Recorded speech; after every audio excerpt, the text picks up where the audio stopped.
Matric inter exam में अगर OMR sheet पर, अटेंडेंस सीट पर, अपने आंसर सीट यानी कॉपी पर कोई गलती हो जाए तो क्या होगा? क्या हमारा रिजल्ट आएगा या पेंडिंग में चला जाएगा? क्या नंबर कट जाएंगे?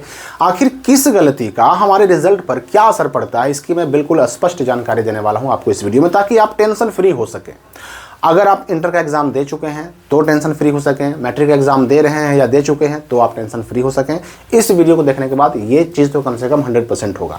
सबसे पहले मैं आपको ये स्पष्ट बता दूं, देखिए आपने एडमिट कार्ड देखा होगा, इंटर वाले भी और मैट्रिक वाले भी। एडमिट कार्ड में स्पष्ट लिखा हुआ है कि किसी भी छात्र को अपनी कॉपी पर और अपने ओएमआर सीट पर ना तो वाइटनर का यूज करना है, ना इरेजर का यूज करना है, ना नाखून का और ना ही ब्लेड का यूज करना है। इन सारी चीज़ों का यूज नहीं करना है, ये सारी चीज़ों का इस्तेमाल नहीं करना है। अगर ऐसा किया गया तो ऐसे बच्चे का रिजल्ट इनवैलिड घोषित कर दिया जाएगा, यानी उनका रिजल्ट रद्द। ना तो इरेजर, ना तो ब्लेड, ना तो नाखून, ना तो वाइटनर, इन सारी चीज़ों को बिल्कुल यूज करने पर रोक लगाया गया, ओएमआर सीट पर भी और आंसर सीट यानी कॉपी पर भी। फिर भी बहुत सारे बच्चे वाइटनर लगाकर आ चुके हैं, अपनी कॉपी पर भी, अटेंडेंस सीट पर भी और अपने ओएमआर सीट पर भी। मैंने अटेंडेंस सीट का भी नाम नहीं लिया था, क्योंकि अटेंडेंस सीट में अगर आप वाइटनर लगाते हैं तो उसके बारे में अलग से कोई निर्देश बिहार बोर्ड ने नहीं दिया है, लेकिन ओएमआर सीट और आंसर सीट के बारे में निर्देश है कि उस पर अगर आपने वाइटनर लगाया तो आपका रिजल्ट रद्द। तो आखिर क्या होगा अगर किसी ने वाइटनर लगा दिया है तो? देखिए यहाँ पर मैं एक बात कह दूँ कि बिहार बोर्ड ने स्पष्ट कह तो दिया है, वार्निंग तो दे दी है अपने एडमिट कार्ड में ही कि आपने वाइटनर लगाया तो आपका रिजल्ट रद्द हो जाएगा। नाखून से खुरचने की कोशिश की, ब्लेड से या किसी नुकीली चीज़ से खुरचने की कोशिश की तो भी आपका रिजल्ट रद्द कर दिया जाएगा। लेकिन अगर हम पिछले कई वर्षों के रिकॉर्ड उठाकर देखें, 25 का, 2024 का, 23 का, 22 का, तो जो इरेजर या फिर नाखून या फिर ब्लेड या फिर वाइटनर लगाने वाले बच्चे हैं, ऐसे बच्चों का भी रिजल्ट जारी किया गया। ठीक है, बोर्ड ने ये वार्निंग दी थी, लेकिन ये बोर्ड की मर्जी कहिए कि ऐसे बच्चों का रिजल्ट रोका नहीं गया, ऐसे बच्चों का रिजल्ट रोक करके उनका साल बर्बाद नहीं किया गया, उनका रिजल्ट जारी किया गया।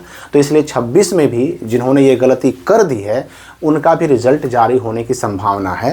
लेकिन अगर आपका एग्ज़ाम बचा हुआ है तो ये गलती हरगिज़ ना करें। वाइटनर का इस्तेमाल जो है कॉपी और ओएमआर सीट पर बिल्कुल ना करें। और अटेंडेंस सीट पर अगर करते हैं वाइटनर का इस्तेमाल तो उस पर वाइटनर का इस्तेमाल करने से आपका रिजल्ट जो है उस पर कोई इफेक्ट नहीं पड़ेगा, इसका टेंशन बिल्कुल नहीं है। लेकिन अब इसका मतलब ये नहीं कि हम जानबूझकर गलती करें और जानबूझ करके अटेंडेंस सीट पर वाइटनर का इस्तेमाल करें, ये आपको ध्यान रखना है। अब दूसरी चीज़, आप जो बहुत सारे बच्चों ने सवाल किया था हमारा, ये क्वेश्चन बुकलेट नंबर को लेकर के। आपको जो हर दिन के एग्जाम में क्वेश्चन मिलता है, क्वेश्चन पेपर, प्रश्न पुस्तिका, उसमें जो है ना, आप अगर गौर से देखिएगा तो ऊपर दाहिने कोने पर एक होता है क्वेश्चन बुकलेट नंबर 10 अंकों का, है ना। अब ये क्वेश्चन बुकलेट नंबर ये हमें अटेंडेंस सीट के पार्ट ए में भी भरना होता है, हमें ये क्वेश्चन बुकलेट नंबर अपनी कॉपी में भी भरना होता है, हमें ये क्वेश्चन बुकलेट नंबर अपने ओएमआर सीट में भी भरना होता है। मान लेते हैं कि इस क्वेश्चन बुकलेट नंबर को भरने में अगर कोई गलती हो जाए तो इससे कोई प्रॉब्लम नहीं होगा। भरने में मान लेते हैं कि आपने 1-2 अक्षर छोड़ दिया या फिर नहीं छोड़ा, आपने गलत भर दिया, कहीं पर 2 लिखना था 3 लिख दिया, 4 लिखना था 5 लिख दिया, यानी कि भरने में गलती हो गई। 10 अंक का ये क्वेश्चन बुकलेट नंबर होता है, उसमें कहीं गलती कर दी तो इससे भी आपका कोई प्रॉब्लम नहीं होगा। हो सकता है ये आपने क्वेश्चन बुकलेट नंबर को भरने में गलती या ओवर राइटिंग या काट कूट या उसको गलत भरना या फिर छोड़ देना, हो सकता है ये गलती आपने ओएमआर सीट में किया हो सकता है आपने कॉपी में किया हो सकता है आपने अटेंडेंस सीट के पार्ट ए में किया हो, तीनों में से कहीं पर भी किया हो। आपका इसकी वजह से आपका रिजल्ट रुकने नहीं जा रहा है, बिल्कुल टेंशन फ्री रहें। आपका कॉपी भी जांच होगा, ओएमआर सीट भी जांच होगा, जितना नंबर मिलना चाहिए था उतना नंबर मिलेगा भी और आपका रिजल्ट भी आएगा, ठीक है ना। क्वेश्चन बुकलेट नंबर को लेकर बिल्कुल परेशान ना हो।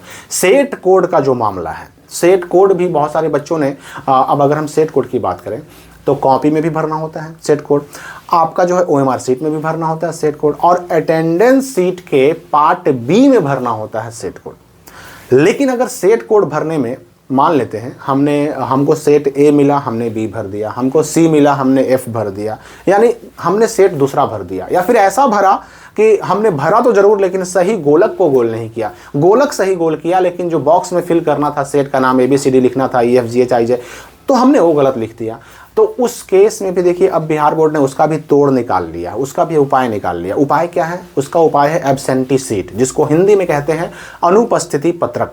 और ये अनुपस्थिति पत्रक मैट्रिक और इंटर दोनों एग्जाम में, हर दिन के एग्जाम में हर एक बच्चे के रोल के साथ उनका सेट कोड लिखा जाता है, भर करके एग्जाम के बाद बिहार बोर्ड को भेजा जाता है। हो सकता है आपने देखा होगा, इंटर वालों ने देखा होगा, मैट्रिक वाले हो सकता है कि देख रहे हो कि आपके एग्जाम होते होते बीच में कुछ टीचर आते हैं और वो एक पेपर लिए रहते हैं और आपका सेट कोड पूछ करके उस पर कुछ लिखते हैं। तो होता क्या है ना कि हर दिन के एग्जाम में आपका रोल नंबर छपा हुआ है और सामने ए से लेकर के जे तक सारे सेट छपे हुए हैं, और उन टीचर्स को क्या करना होता है ना कि आपके रोल नंबर के सामने उस दिन के एग्जाम में आपको कौन सा सेट कोड का क्वेश्चन मिला था वो भर करके भेजना होता है। तो इससे क्या होता है कि जहाँ कॉपी जांच होती है, जहाँ OMR सीट जांच होता है, वहाँ पर सेट कोड की एक प्रति भेजी जाती है, और अगर किसी बच्चे का सेट कोड मैच नहीं कर रहा या उसने सेट कोड गलती कर दिया, भरने में चूक कर दिया, ओवर राइटिंग कर दी, या बॉक्स गलत भर दिया, या फिर गोल गोल जो गोलक भरना होता है वो गलत कर दिया, तो उस एब्सेंटी सीट से उसका सेट कोड उठा करके और उसका OMR सीट भी चेक हो जाता है और उसका कॉपी भी चेक हो जाता है और उसका रिजल्ट जारी कर दिया जाता है। मतलब सेट कोड ना भरने की वजह से भी आपके रिजल्ट के रुकने के चांसेस बिल्कुल ना के बराबर है। लेकिन अगर आपका एग्जाम बचा हुआ है, विशेष करके मैट्रिक की बात करें, तो आप इस बात का जरूर ध्यान रखें कि आपका सेट कोड ना छूटे, और जिनका छूट गया है वो इस बात के टेंशन की वजह से आगे का एग्जाम खराब भी ना होने दे, बिल्कुल टेंशन फ्री होकर के बाकी का एग्जाम भी दे। फिर एक सवाल हमारे पास आता है कि हमने OMR सीट पर ज्यादा आंसर दे दिया, जितना आंसर देना था मैट्रिक में। अब देखेंगे, अगर हम मैट्रिक में प्रैक्टिकल वाले सब्जेक्ट में 40 जवाब देना होता है OMR सीट पर, जो नॉन प्रैक्टिकल सब्जेक्ट है उनमें 50 जवाब देना होता है, इंटर में जो प्रैक्टिकल वाला सब्जेक्ट है उनमें 35 जवाब देना होता है ऑब्जेक्टिव, और जो नॉन प्रैक्टिकल सब्जेक्ट है उनमें 50 जवाब देना होता है। किसी ने 35, 40 या 50 से ज़्यादा जवाब दे दिया तो क्या होगा? या फिर हमने आंसर शीट पर यानी कि अपनी कॉपी में ही हमने ज़्यादा आंसर लिख दिया तो क्या होगा? देखिए, आंसर आपने ज़्यादा जो दिया है ना, वो एक्स्ट्रा आंसर, अब चाहे वो OMR सीट में हो चाहे वो कॉपी में हो, एक्स्ट्रा आंसर चेक ही नहीं होते। आप चेक ही जब नहीं होगा तो उसके गलत या सही होने पर उसका नंबर मिलने या ना मिलने का तो कोई सवाल ही नहीं उठता। एक्स्ट्रा नहीं चेक होता, शुरुआत से गिना जाता है, जहां ज़रूरत पूरी हो गई बस वहीं तक के आंसर चेक होते हैं, उसमें जो सही होगा उतना नंबर मिलेगा, जो गलत होगा उतना नंबर कटेगा। इसकी वजह से पूरा OMR सीट या पूरा कॉपी रिजेक्ट नहीं होता है। जो आपका आंसर है जितना, चाहे OMR सीट में हो चाहे कॉपी में हो, उतना आंसर चेक भी होता है, जो उसका नंबर मिलना चाहिए उतना नंबर मिलता भी है। तो ज़्यादा आंसर अगर आपने दे दिया है तो उसकी वजह से परेशान ना हो, आपका रिजल्ट आएगा, जो नंबर मिलना चाहिए वो नंबर मिलेगा भी। अब ये कोई नहीं सोचिए कि मान लेते हैं हमने एक्स्ट्रा दे दिया आंसर कि शुरू वाला में कुछ गलत हो जाएगा तो लास्ट वाला से उसको मेकअप कर लिया जाएगा, ऐसा नहीं होता है। अगर मान लीजिए कि 50 ऑब्जेक्टिव का आंसर देना था हमको और हमने 60 दे दिया, तो अब आपके गोल किए हुए गोलक शुरू से गिने जाएंगे, जहां पर 50 कंप्लीट हुआ अब लास्ट में 10 बच जाएगा एक्स्ट्रा। जहां पर शुरू से लेकर 50 गोलक कंप्लीट होगा वह बस वही स्टार्टिंग वाले 50 गोलक चेक होंगे। अब उसमें जो सही होगा उतना नंबर मिलेगा, जो गलत होगा उतना नंबर कटेगा, लास्ट वाले 10 चेक ही नहीं होंगे। ये नहीं कि शुरू में 5 गलत हो गया तो 10 लास्ट जो एक्स्ट्रा है उसमें से मेकअप करके और नंबर मिल जाएगा, ऐसा नहीं होता। और ठीक यही नियम लागू होता है सब्जेक्टिव में भी, जो आप आंसर लिखते हैं अपने कॉपी में उस पर भी ठीक यही नियम लागू होता है। तो मेरे ख्याल से आप समझ गए होंगे कि एक्स्ट्रा आंसर देने से कोई लाभ नहीं होता बल्कि समय की बर्बादी होती है। कुछ बच्चे इस वजह से भी परेशान हैं कि उन्होंने जो अपना OMR सीट में जो गोलक होता है, सर्किल जो गोल करना होता है, वो पूरा नहीं भरा या फिर भरा और उनका बाहर निकल गया। तो उस केस में क्या होगा? देखिए, अगर किसी क्वेश्चन में आप जो है इतना गोलक को गोल करते हैं कि पूरा नहीं भरता है, तो उस केस में क्या हो सकता है कि जिसको आपने पूरा नहीं भरा, हो सकता है कि उस आंसर को मशीन रीड ना करे और उसका नंबर आपको ना मिले।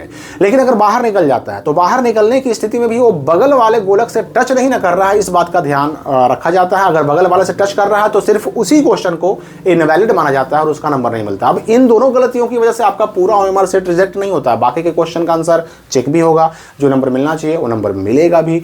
या फिर बहुत सारे बच्चे ये क्या करते हैं कि एक गोलक में आंसर दिया और उस बाद में लगा कि नहीं ये तो हमारा आंसर गलत हो गया, तो उस पर काट कूट कर देते हैं और बगल वाला गोलक को फिर से गोल कर देते हैं। ऐसे केस में आपका उस क्वेश्चन का आंसर रद्द हो गया, मतलब उस क्वेश्चन का आपको नंबर नहीं मिलेगा, सही रहे या गलत रहे, क्योंकि आपने 2 में निशान लगा दिया। काट कूट करने से उसको अब जो है कोई फायदा नहीं है। अब जो है ना उस क्वेश्चन का आंसर आपको नंबर मार्क्स नहीं मिलेगा, बाकी के चेक होंगे, बाकी का नंबर आपका मिलेगा। उसकी वजह से पूरा OMR सेट रिजेक्ट नहीं होता है। या फिर एक ही आंसर में हमने 2 गोलक भर दिए, एक पूरा भर दिया और दूसरा भी पूरा भर दिया, या एक पूरा भर दिया दूसरा आधा भर दिया, तो वो सारे क्वेश्चन जिसमें आपने ये काम किया वो क्वेश्चन केवल रद्द होता है, पूरा OMR सेट इन सब चीज़ों की वजह से रिजेक्ट नहीं होता है। ठीक है ना? तो लगभग मैंने सारी बातों को कवर करने का प्रयास किया है। जो जो समस्याएं आप हमसे पूछ रहे थे वो सब कुछ मैंने कवर करने का प्रयास किया है।